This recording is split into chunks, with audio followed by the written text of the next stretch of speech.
बिस्मिल्लाहिर्रहमानिर्रहीम। अस्सलाम वालेकुम व्यूअर्स, कैसे हैं आप? अल्लाह ताला आपको खुश रखे, आबाद रखे, आमीन। आज जी हम बना रहे हैं कैरेमल फिरनी। बहुत ही मज़े की ये बन के तैयार होती है, ज़रूर आप इसे ट्राई कीजिएगा। इसको हम ठंडा सर्व करेंगे और गर्मियों की बेहतरीन ये डिश है हमारी दावत मेन्यू में। आप इसको रख सकते हैं। आप इसको ईद पे ज़रूर ही बनाइएगा। चलें इसको बनाना शुरू करते हैं। रेसिपी पसंद आए लाइक कर दीजिएगा जी। तो सबसे पहले हमने आधा कप चावल लिए थे, बासमती चावल। आपने सेला चावल इसमें इस्तेमाल नहीं करना। उसको मैंने धोने के बाद अच्छे से धोकर भिगो दिया था 15 से 20 मिनट, और इसको मैंने इस तरह कूट लिया है दानेदार। हमने बहुत ज़्यादा इसका पाउडर नहीं करना। अगर चाहें तो आप मिक्सी में भी दरदरा ग्राइंड कर सकते हैं। चावल को हमने इस तरह कर लेना है जैसे मोटी सूजी होती है। बहुत ज़्यादा हमने बारीक पाउडर नहीं करना, आटे के जैसा नहीं करना, थोड़ा सा दरदरा रहने देना है। अब इसको मैं साइड पे रखती हूँ और अगला इसका प्रोसेस शुरू करते हैं। चावल हमने पतीली में शिफ्ट कर लिया। अब इसमें दूध शिफ्ट कर देंगे। ये बॉयल किया हुआ दूध है, मलाई भी हम साथ ही डाल देंगे और अच्छे से इसको हमने मिक्स कर लेना है ठंडा ही, क्योंकि चावल जो हैं बहुत ज़्यादा वो बारीक हैं तो फ़ौरन से वो गुठलियाँ बनना शुरू हो जाती हैं। सबसे पहले हमने अच्छे से इसको एक दफ़ा मिक्स करना है। अब हमने चूल्हा ऑन करना है। 2 लीटर दूध है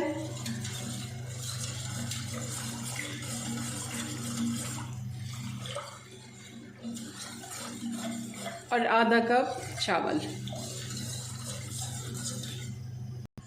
जब तक दूध में बॉयल नहीं आ जाता तब तक इसको हल्का हल्का मिक्स करते जाना है ताकि ये गुठलियाँ ना बन जाएं। और वैसे भी नीचे से लगने का भी डर होता है, खीर हो या फिरनी, इसको साथ खड़े होके पकाना पड़ता है। फिरनी में बॉयल आ चुके हैं और ये गाढ़ी होना शुरू हो गई है। इलायची पाउडर डाल देंगे, 1 टीस्पून है।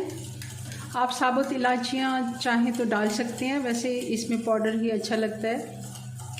और साथ साथ हमने इसको मिक्स भी करते रहना है। और ये दरदरे कुटे हुए बादाम हैं, ये भी हम साथ ही डाल देंगे ताकि ये भी पकते रहें।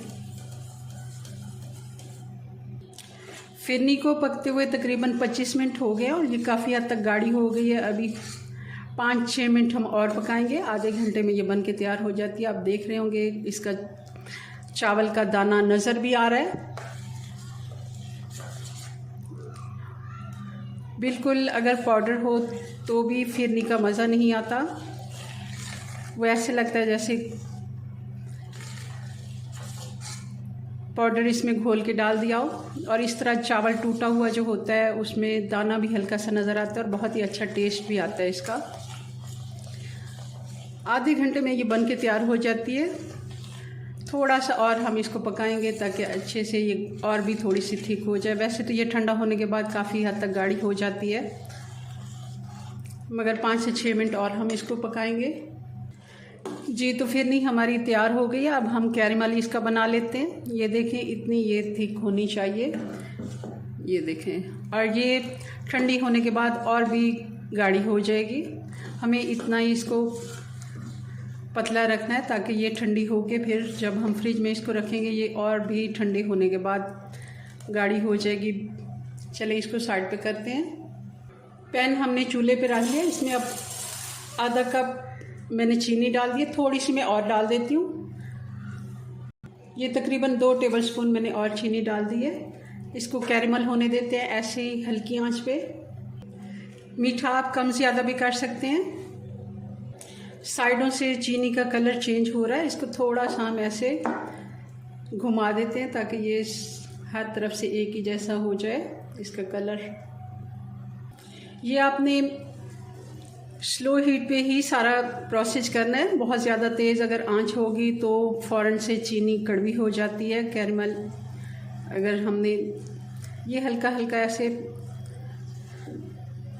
ये देखें, मिक्स करेंगे तो ये सारा एक जैसा इसका कलर भी हो जाएगा और सारी चीनी भी इसमें मिक्स हो जाएगी। इसको अच्छा सा कलर भी आ गया, चीनी भी सारी मेल्ट हो गई है। अब ये सारा कैरेमल हम डाल देते हैं खीर में।